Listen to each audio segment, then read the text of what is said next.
Hello, friends. Thank you for joining me for another bonus episode in the series in which I'm sharing our family's experiences in the last year of our daughter Hannah's life, which spanned from February 2008 through February 2009. My desire is to process through the events of those 12 months with a perspective that 16 years has brought, and to point listeners to hope in Jesus along the way. I'm grateful you've joined me. This is bonus episode number 117, Hannah's 17th birthday, October 22nd, 2008. October 22nd, 1991 was a day that Brad and I had been anticipating with great excitement, the day we would meet our firstborn child for the first time. She was a planned induction, so I knew when I woke up that Tuesday morning, did I really sleep the night before? I don't think so. I would finally get to hold our firstborn child in my arms.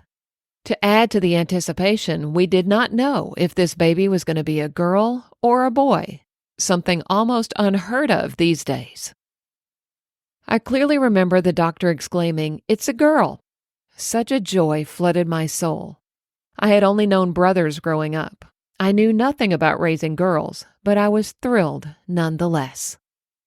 From that day on, October 22nd was a day to look forward to, carefully selecting birthday presents, lovingly wrapping them, anticipating Hannah's excitement as she opened them, choosing a theme for her birthday party, making or usually buying her a cake, sending invitations to her friends, watching her grow from a baby to a toddler to a child to an awkward preteen, and an awkward preteen to a beautiful young lady. October 22nd was a joyful mile marker, a date to celebrate another year of our precious girl's life. October 22nd, 2008 was a little different. Hannah's 17th birthday came around just 3 weeks after we found out that her cancer had returned with a vengeance. 3 weeks after her doctor, with tears in his eyes, told us that she had less than a 5% chance of survival. And 3 days after she lost every strand of her beautiful, thick, curly hair. How do you celebrate your child's birthday, knowing that unless God does a miracle, it will be her last? Of course, we knew that God could heal her at any time, but we also knew that in His omniscience, He may choose not to. What kind of birthday gifts do you get for a teenager who is not expected to live? And how do you celebrate a birthday in that situation? With God's help and the support of wonderful family and friends who made her birthday special, we managed to do just that.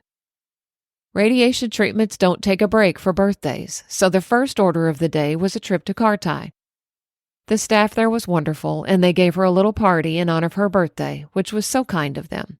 Still, not a very fun way to spend your birthday morning. We had a wonderful surprise late that afternoon when a group of Hannah's friends showed up at our house bearing gifts. A brand new digital camera with all the accessories. A group of her classmates had gone in together and collected money for these gifts, and that made them so special. It was also the first time her friends saw her in her wig, and they all seemed very comfortable with it, and I know that Hannah was relieved.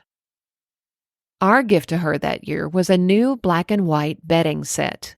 She had seen this set at Kohl's and had requested it for her birthday. It looked beautiful with her brick red walls, and she loved it. She also received dozens of emails, texts, phone calls, cards, and Facebook messages. I'm glad she got to experience so much love on her last earthly birthday. Her Facebook status from 16 years ago today was this: Hannah wants to thank everyone for the birthday wishes. Having a good day. Is it still painful after the 15th time to celebrate Hannah's birthday without her? Oh, yes. Although it's easier to cope with now, the grief still threatens to overwhelm at times. I wish I could explain how every fiber of our family's life is different now, how every detail, every moment, every breath is fundamentally different from what it once was. I think it's something only another mom or dad who's lost a child can understand, or any child who's lost a sibling. In our limited human minds, things are not as they should be. Both of our girls should be here with us, and we should be watching them grow into adulthood. My relationship with 33-year-old Hannah should be transformed now from mother and daughter to best friends. Bethany should be sharing secrets with her older sister and benefiting from her experience and guidance.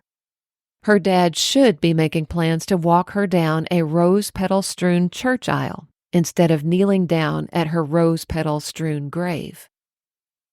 But in God's eyes, all is exactly as it should be. Before Hannah was born, He knew exactly how many days she would live. She didn't live one day more or one day less than she should have. His purpose for her life was completed in the number of days He gave her. And while we would have chosen for her to live many, many more days, that was not in His perfect plan. And one day, Jesus will return, and all will finally be as it should be. There will be no more grief, no more pain, no more cancer, no more suffering, no more sin, and no more tears. And what a day that will be. Even so, Lord Jesus, come. My frame was not hidden from you when I was being made in secret, intricately woven in the depths of the earth. Your eye saw my unformed substance. In your book were written, every one of them, the days that were formed for me, when as yet there was none of them. Psalm 139, 15 and 16.